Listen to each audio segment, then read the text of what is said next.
हरिओम. लाओत्सेचा ताओबोध. योगदास श्री जयगणेश जोशी यांचे प्रवचन. विज्ञान योग भाग 1. अध्यात्मात ज्ञान म्हणजे फक्त आत्मज्ञान. बाकी ज्ञान हे भौतिक आहे, ते अज्ञान आहे. अशा ज्ञानाचे विशेष ज्ञान म्हणजे विज्ञान, आध्यात्मिक विज्ञान. याचा जेव्हा प्रत्यक्ष आचरणात योग जुळून येतो त्याला विज्ञान योग असे म्हणावे. लाओत्सेने या ओवीत परमचैतन्याची गती या विषयाला स्पर्श केला आहे. या गतीमुळे पदचिन्हे उमटत नाहीत. विज्ञान योग ही उच्च अशी विभूती असते. आपण ग्रहगोलांचे अंतर प्रकाश वर्षामध्ये मोजतो. ध्वनी प्रकाश यांच्या गतीशी तुलना करता परमचैतन्याची गती त्याहीपेक्षा तीव्र असते. ती विश्वातील सर्वोच्च अशी परमगती आहे.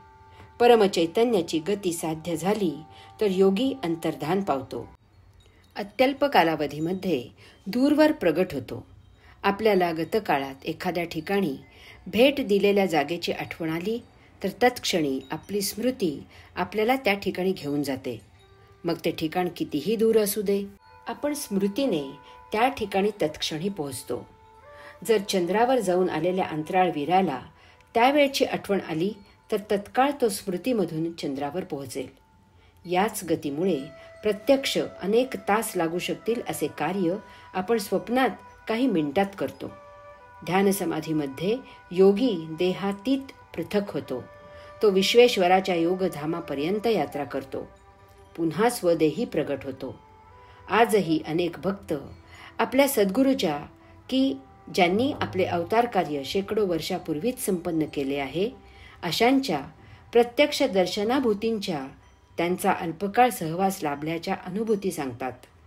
विश्वास ठेवायचा की नाही हा ज्याचा त्याचा प्रश्न आहे. परंतु टेलिफोन, रेडिओ, दूरदर्शन यांच्या लहरी दूरवर क्षणार्धात पोहोचतात. हे आधुनिक युगातील सत्य आहे हे लक्षात घ्यावे. यावरून अशा प्रकारची शक्ती अस्तित्वात आहे हे उमजावे. श्री शंकर महाराज अनेक ठिकाणी अल्पावधीत प्रकट होत असत. भक्तांना दर्शन देऊन पुन्हा मूळ मुक्कामी येत असत. बाबाजी महाराज क्रियायोगाचे प्रणेते अनेक ठिकाणी अल्पावधीत प्रगट होत असतात. त्यांचे वास्तव्य अनेक ग्रहांवर असते. आजही ते पृथ्वीवर येऊन भक्तांना दर्शन देतात. साईबाबा आजही भक्तांना दर्शन देत असतात. श्री स्वामी समर्थ आजही भक्तांना दर्शन देत असतात. योगाधिराज पातंजलींनी सूत्र लिहून सूक्ष्म देह धारण करून अंतर्धान पावता येते, परकाया प्रवेश करता येतो, आकाश गमन करता येते असे सांगितले आहे. आपण मूलतः परम आत्म्याचा अंश आत्मांश आहोत. अध्यात्म योग साधनेने आपण परम चैतन्यमय होतो, सूक्ष्मातिसूक्ष्म होतो. आपले देहभान सुटते, आपण देहातीत होतो. आपल्याला विदेही अवस्था प्राप्त होते, आपण विदेही होतो. आपण देह सोडून पृथ्वी सोडून विश्वसंचार करू लागतो. आपल्याला पाहिजे तेथे आपण प्रगट होतो. सध्य देहाला अद्यापी मुक्ती मिळालेली नसल्यामुळे आपण पुन्हा पूर्वस्थितीत प्रविष्ट होतो. हा विज्ञान योग आहे. विज्ञान योग भाग 2. मी नवीन गाडी घेतली होती आणि ती चालवायलाही नुकताच शिकलो होतो. आयुष्यात प्रथमच रस्त्यावर आणि तेही पुण्यातील रस्त्यावर बरोबर कोणीही नसताना गाडी चालवत होतो. नवीन असल्यामुळे कोणी मध्येच येईल अशी भीती मनात येत होती आणि नवीन शिकलेले सर्वजण जे करतात तेच मी करत होतो. सारखा हॉर्न वाजवत होतो. जिमखान्यावर पोचलो तर माझ्यापेक्षा वयाने मोठे असलेले माहितीतील एक विद्वान मला म्हणाले, किती हॉर्न वाजवता? मी लंडनला 10 वर्षे होतो परंतु एकदाही हॉर्न वाजवला नाही. त्यावर आमचा एक दोस्त परस्पर त्यांना म्हणाला, कारण कचेरीतर्फे तुम्हाला चालकासह गाडी असल्यामुळे तुम्ही लंडनला कधी गाडी चालवलीच नाही. हे असे आहे. रिपू उद्भवू नयेत, संसाराचे बंधन होऊ नये, एकांत मिळावा म्हणून घर सोडून दूर मठात पळून जायचे आणि संयम विवेक जिंकला अशी समजूत करून घ्यायची. अशाने तो दूर केलेला संसार दुप्पट मागे लागतो. शिवाय जबाबदारी टाळल्याचा दोष लागतो तो निराळाच. अशाने अध्यात्म साध्य होत नाही.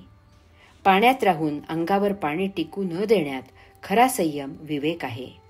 अशाला असोनी संसारी योग साध्य होतो. आपल्यावर संसाराची बंधने आहेत ही भावनाच चुकीची आहे. त्यामुळेच चित्त शांत राहत नाही. संसार करणे म्हणजे गतसंचित संपवणे आहे. त्यात राहून नवीन भोग निर्माण होऊ न देणे हे कौशल्य आहे. त्यासाठी आत्मगती वाढवायची. त्यायोगे आपण भौतिकावरून उड्डाण करून पुढे निघून जातो. आत्मगती इतकी तेज होते की कोणतीच गोष्ट अवास्तव नको होते. नेमके देह जीवित राहण्यासाठी जे पाहिजे ते मिळाले की हात आपोआप थांबतो. जर तेही मिळाले नाही तर ते संचित संपुष्टात आणण्यासाठी नियतीने दिले नाही हा पोच येतो. त्यासाठीचा हट्ट राहत नाही.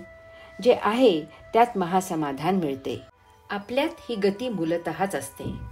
आपण हॉलमध्ये असलो आणि दूध उतू जात असेल तर आपण विद्युल्लतेच्या चपळाईने पळून गॅस बंद करतो.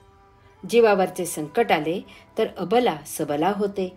तिच्यात आपोआप 10 हत्तींचे बळ येते. किडा चावायला लागला तर आज्ञेची वाट न पाहता हात चटकन तिकडे जातो आणि किडा उडवला जातो.